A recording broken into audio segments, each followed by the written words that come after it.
ಈಗ ನಾವು 4 AM friends ಅಂತ ಹೇಳ್ತೀವಿ. ನಿಮ್ಗೆ ಏನೋ ಒಂದು ತುಂಬಾ ಬೇಜಾರಾಗುತ್ತೆ, ಮನೇಲಿ ಏನೋ ಒಂದು ಆಗುತ್ತೆ, ಯಾರಿಗಾರು ಹೇಳ್ಕೋಬೇಕು ಅನ್ಸುತ್ತೆ, ರಾತ್ರಿ 3 ಗಂಟೆ ಯಾರು ಸರಿ, ರಾತ್ರಿ 4 ಗಂಟೆ ಯಾರು ಸರಿ, ಈ ವ್ಯಕ್ತಿಗೆ ನಾನು ಫೋನ್ ಮಾಡ್ಬೋದು ಅಂತ ನೀವು ಯಾರು ಆಯ್ಕೆ ಮಾಡೋದಾಗಿದ್ರೆ ಯಾರನ್ನ ಆಯ್ಕೆ ಮಾಡ್ತೀರಿ ಸಿನಿಮಾದಲ್ಲಿ? ತರುಣ್ ಸುಧೀರ್ ಒಬ್ಬ ವ್ಯಕ್ತಿ, ನೆನಪಿರಲಿ ಪ್ರೇಮ್ ಇನ್ನೊಬ್ರು. ಸೊ ಇವರಿಬ್ರು ನನಗೆ 3 AM 3 AM ಫ್ರೆಂಡ್ಸ್. ರೈಟ್, ನಿಮ್ಮ 3 AM ಫ್ರೆಂಡ್ ಒಬ್ರು ಬಂದಿದ್ದಾರೆ, ಯಾರು ಇರ್ಬೋದು ನೋಡೋಣ.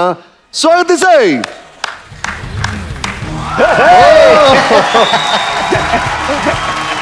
ಬನ್ನಿ friend, nice to see you. God bless.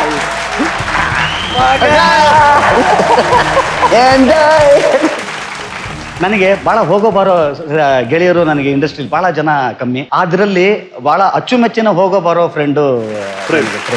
ಶರಣ್ಗೆ ಏನೇ ಪ್ರಾಬ್ಲಮ್ ಆದ್ರೂ ಫಸ್ಟ್ ಪ್ರೇಮಿಗೆ ಫೋನ್ ಮಾಡ್ತಾರೆ ಅಂತ ಕೇಳ್ಬಿಟ್ಟು.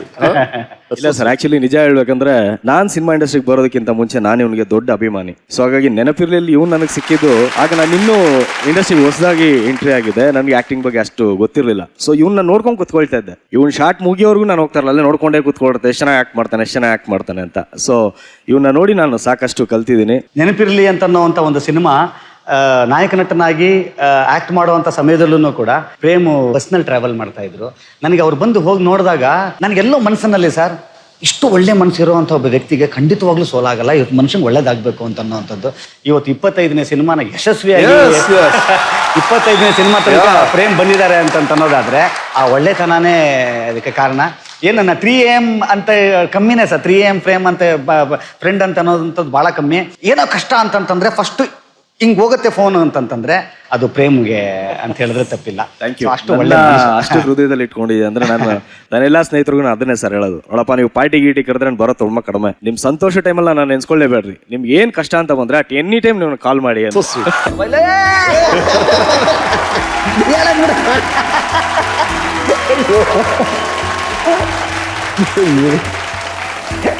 ಎಲ್ಲಿ ಬಿಟ್ರೆ ನೀನ್ ನನ್ ಬಗ್ಗೆ ಶುರು ಮಾಡ್ತೀಯ, ನಿಂದಲ್ಲ ಸೀಟು ಅಂತ ನಾನು ಅದಕ್ಕೆ ನಿನ್ನ ಸ್ಟಾಪ್ ಮಾಡಿದೆ. ಮಗ ಸರ್ಪ್ರೈಸ್. ತರುಣ್ ಏನ್ ಹೇಳಿದ್ರು? ಇಲ್ಲ ಸರ್, ಈ ಸೀಟ್ ಮೇಲೆ ನೋಡ್ಬೇಕು ಅಂತ ಅಷ್ಟೇ ನನಗೆ. ಕಂಟಿನ್ಯೂ ಮಾಡಿ. ಈ ಸೀಟ್ ಮೇಲೆ ಕುತ್ಕೋಬೇಕು ಅಂತ ನೋಡ್ಬೇಕು ಅಂತ ಹೇಳಿದ್ನಲ್ಲ, ಈ ಸೀಟಲ್ಲಿ ನಾನು ಕೂತಿದ್ದೀನಿ ಅಂತ ಅನ್ನೋದಾದ್ರೆ ಅಲ್ಲೊಂದು ದೇಶ ಇದೆ ಗೊತ್ತಾ, ದೇಶ. So sweet.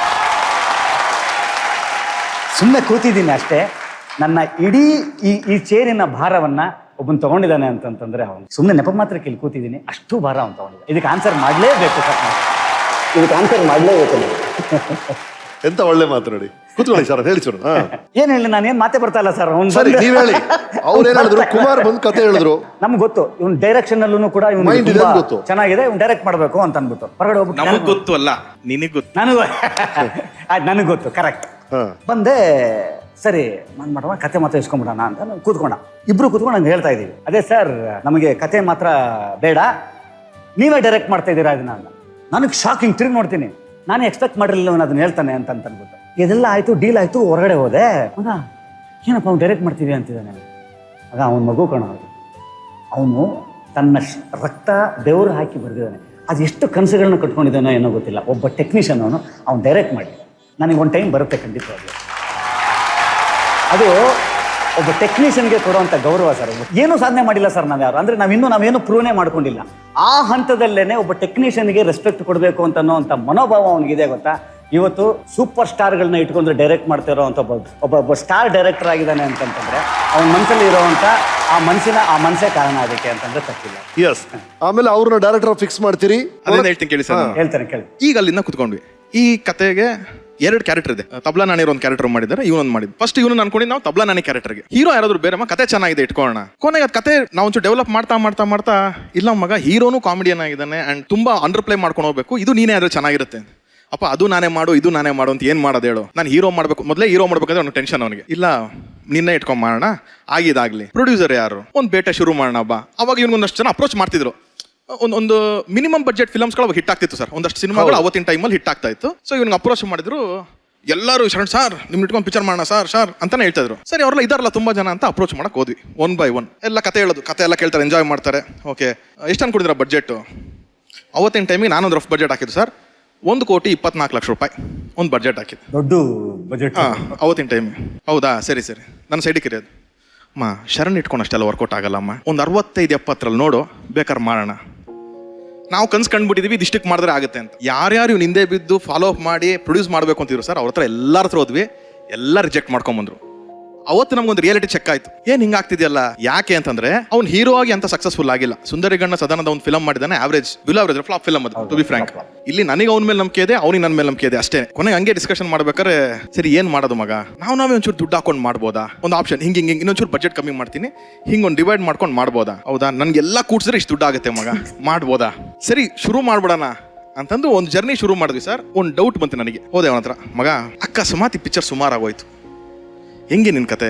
ಒಂದು ಮಾತು ಹೇಳ್ದೆ ಸರ್, ಅವ್ನಿಗೆ ಜ್ಞಾಪಕ ಇದೆಯಲ್ಲ ಗೊತ್ತಿಲ್ಲ, ನನಗೆ ಜ್ಞಾಪಕ ಇದೆ. ಇವತ್ತು as a supporting role comedian ಆಗಿ sir one of the highest paid actor ಆಗಿದ್ದ ಅವತ್ತಿನ ಟೈಮಲ್ಲಿ.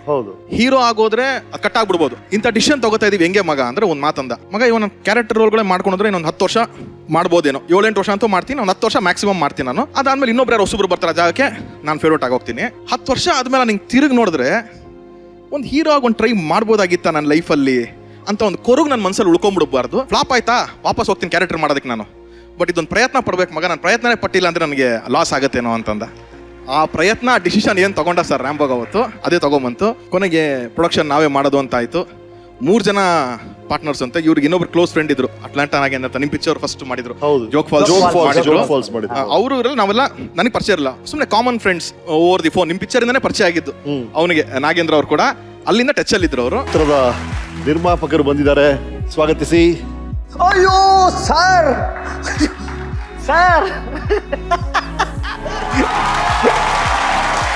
ಈ ಘಟನೆ ನಾನು ಹೇಳ್ಬೇಕು, ಯಾಕಂದ್ರೆ ನಾನಿರೋದು ಸ್ಯಾನ್ ಫ್ರಾನ್ಸಿಸ್ಕೋದಿಂದ ಸ್ಯಾಕ್ರಮೆಂಟಲ್ಲಿ ಯಾರೋ ಬಂದಿದ್ರು ಸಿನಿಮಾದವರು, ಅವ್ರನ್ನ ಕರ್ಕೊಂಬರಕ್ಕೆ ಹೋಗಿ ಅಂತ ಹೇಳಿದ್ರು. ನಾನು ಹೋಗಲ್ಲ ರೀ, ಸಿನಿಮಾ ಮಾಡ್ತಾ ಇದ್ದೀನಿ, ಅದ್ರ ಬಗ್ಗೆ ಕೇಳ್ತಾರೆ, ನಾನು ಹೋಗಲ್ಲ ಅಂತ ಹೇಳಿದೆ. ಇಲ್ಲ ನಾಗೇಂದ್ರ ಯಾರು ಇಲ್ಲ, ನೀವು ಹೋಗಿ ಕರ್ಕೊಂಬನ್ನಿ ಅಂದರು.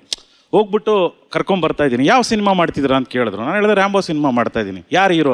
ಶರಣ್ ಅಂದರು. ಶರಣ್ ಅಂದಿದ ತಕ್ಷಣ ರೀ ಗಾಡಿ ಸೈಡ್ಗೆ ಹಾಕ್ರಿ, ಇಂಪಾರ್ಟೆಂಟ್ ಮಾತಾಡಬೇಕು ಅಂದ್ರೆ. ಯಾಕೆ ಏನಾಯ್ತು ರೀ, ಈ 20 ನಿಮಿಷ ಕಾಮಿಡಿಯನ್ನು ತೊಗೊಂಡೋಗಿ ಹೀರೋ ಮಾಡ್ತಿದ್ದೀರಲ್ರಿ, ತಲೆಯಲ್ಲಿ ಬುದ್ಧಿ ಇದೆಯಾ ಅಂದರು. ನನಗೆ ಒಂಥರ ಶಾಕ್ ಆಗೋಯ್ತು, ನನ್ನ ಕಾರಲ್ಲೇ ಕುತ್ಕೊಂಡು ನನ್ನ ಹತ್ರನೇ ಈ ಥರ ಮಾತಾಡ್ತಿದ್ದಾರಲ್ಲ ಅಂತ. ನಾನು ಯಾವುದೂ ನೆಗೆಟಿವ್ ಆಗಿ ತೊಗೊಳ್ಳಿಲ್ಲ, ಮತ್ತು ವಾಪಸ್ ಬಂದೆ. ಶರಣ್ ಅವ್ರಿಗೆ ಹೇಳಿಲ್ಲ, ತರುಣ್ ಅವ್ರಿಗೆ ಹೇಳಿಲ್ಲ, ಹಿಂಗೆ ಟಾಕ್ಗಳು ನೆಗೆಟಿವ್ ನಡೀತಾ ಇತ್ತು. ಒಂದು ಸಾಂಗ್ ಬಿಟ್ಟು ಈಚೆ ಬಂತು, ಮನೆ ತನಕ ಬಾರೆ ಮನೆ ತನಕ ಅಂತ.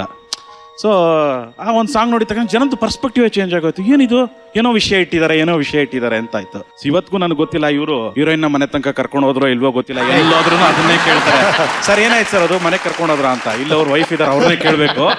ಇವ್ರು ಮನೆ ಕರ್ಕೊಂಡು ಹೋದ್ರೋ ಬಿಟ್ರೋ ಗೊತ್ತಿಲ್ಲ, ಆದ್ರೆ ಜನ ಮಾತ್ರ ಥಿಯೇಟರ್ ಅಲ್ಲಿ ಬಂದು ನಮ್ಮ ಸಿನಿಮಾನ ಗೆಲ್ಸಿದ್ರು, ಶರಣ್ ಅವ್ನ ಕರ್ಕೊಂಡ್ಬಂದು ಇಲ್ಲಿ ಕೂರ್ಸಿದ್ರು. So nice. ಒಂದು ಕನಸು ನನಸಾದಾಗ ಅದಕ್ಕೆ ಸಿಕ್ಕ ಖುಷಿನೇ ಬೇರೆ. ಕಂಗ್ರಾಚುಲೇಷನ್ಸ್. ಇವತ್ತು ನೋಡಿದಂಥ ಹಲವರಿಗೆ ಸ್ಫೂರ್ತಿಯಾಗಿರುತ್ತೆ ನಿಮ್ಮ ಕಥೆನೇ. Such a great story was.